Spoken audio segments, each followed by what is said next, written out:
नमस्कार दोस्तों, आज मैं आपको प्रेगनेंसी के दौरान घटी एक ऐसी घटना के बारे में बताने जा रहा हूं जिससे गर्भवती महिलाओं को पता चलेगा कि कैसे एक छोटी सी गलती के कारण कंबोडिया में एक गर्भवती महिला ने एक ऐसी बच्ची को जन्म दिया है जिसकी आधी खोपड़ी है और दिमाग का एक हिस्सा पूरी तरह से गायब है।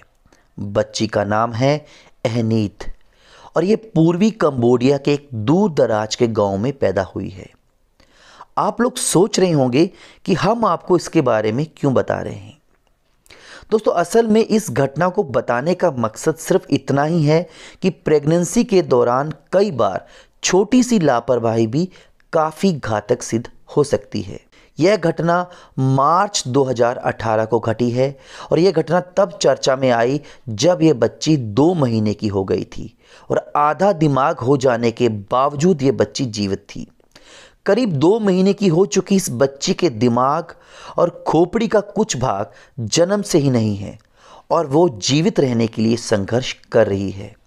बच्ची की हालत देखकर जहां डॉक्टर हैरान हैं, वहीं माँ बाप उसकी जान बचाने के लिए पैसे जमा करने की लड़ाई लड़ रहे हैं। 2020 में बच्ची अभी जीवित है या नहीं, इस बारे में फिलहाल कुछ नहीं कहा जा सकता। डॉक्टरों के अनुसार इस बच्ची की ऐसी हालत होने का कारण इस बच्ची को ऐसी बीमारी जिसको एनेस्फेली कहा जाता है वह है। यह एक प्रकार का न्यूरल ट्यूब डिफेक्ट होता है और न्यूरल ट्यूब डिफेक्ट एक ऐसा जन्म दोष है जो गर्भस्थ शिशु को आमतौर पर फॉलिक एसिड और विटामिन बी की कमी से होता है। हो सकता है कंबोडिया में जन्मी इस बच्चे की मां ने प्रॉपर तरीके से फॉलिक एसिड और विटामिन बी का सेवन ना किया हो, जिस कारण इस बच्ची को न्यूरल ट्यूब डिफेक्ट हुआ हो। न्यूरल ट्यूब डिफेक्ट क्या होता है? दोस्तों, न्यूरल ट्यूब डिफेक्ट दिमाग, स्पाइनल कार्ड और रीढ़ की हड्डी की जन्मजात विकृति है। यह तब दिखता है जब दिमाग और रीढ़ की हड्डी में कोई विकार आ जाए।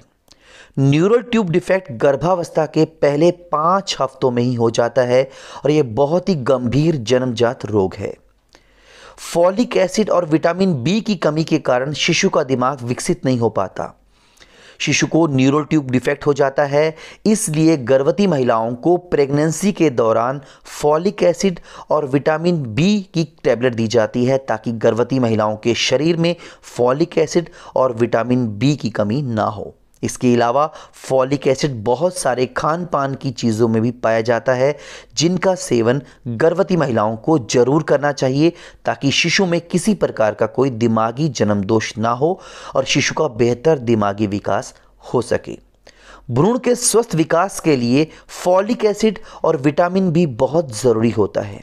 यही कारण है कि आपके डॉक्टर गर्भावस्था की शुरुआत में या फिर जब आप गर्भाधारण करने की प्लानिंग कर रही होती हैं तब फॉलिक एसिड लेने की सलाह देते हैं और होने वाली मां के शरीर में फॉलेट की मात्रा कम होने से कई समस्याएं पैदा हो सकती हैं। न्यूरल ट्यूब डिफेक्ट का पता कैसे चलता है? गर्भाधारण के 15 हफ्तों के बाद अल्ट्रासाउंड की मदद से न्यूरल ट्यूब डिफेक्ट का पता लगाया जा सकता है। यदि डॉक्टर को कोई भी असामान्यता दिखाई पड़ेगी तो वे 18वें हफ्ते में एक और डिटेल्ड स्कैन करवाएंगे जिससे न्यूरल ट्यूब डिफेक्ट का सही प्रकार से पता चल सके और अगर शिशु को न्यूरल ट्यूब डिफेक्ट है तो उसी हिसाब से ट्रीटमेंट किया जाता है। दोस्तों, ऐसा माना जाता है कि इस बीमारी के ज़्यादातर मामलों में गर्भपात हो जाता है। यही कारण है कि इस बीमारी के शिकार बच्चों की एकदम वास्तविक संख्या का अनुमान नहीं लगाया जा सकता। अमेरिका के करीब हर 10,000 गर्भावस्था में से 3 गर्भवती महिलाओं को न्यूरल ट्यूब डिफेक्ट की जो बीमारी है देखने में मिलती है। इसलिए गर्भवती महिलाओं को हमेशा अपने डॉक्टर को फॉलो करना चाहिए। फॉलिक एसिड और विटामिन बी की शरीर में कमी नहीं होनी देनी चाहिए और गर्भवती महिलाओं को डॉक्टर ने जो भी फॉलिक एसिड और विटामिन बी की टैबलेट दे रखी है उनका प्रॉपर सेवन करना चाहिए ताकि शिशु को न्यूरल ट्यूब डिफेक्ट से बचाया जा सके और आप एक सुंदर से शिशु को जन्म दे सके। तो दोस्तों, वीडियो को यहीं पे समाप्त करते हैं। उम्मीद करता हूँ वीडियो आपको अच्छी लगी होगी। अगर आपके कोई भी सवाल हैं तो ज़रूर पूछें। वीडियो देखने के लिए दोस्तों आपका बहुत बहुत धन्यवाद, शुक्रिया।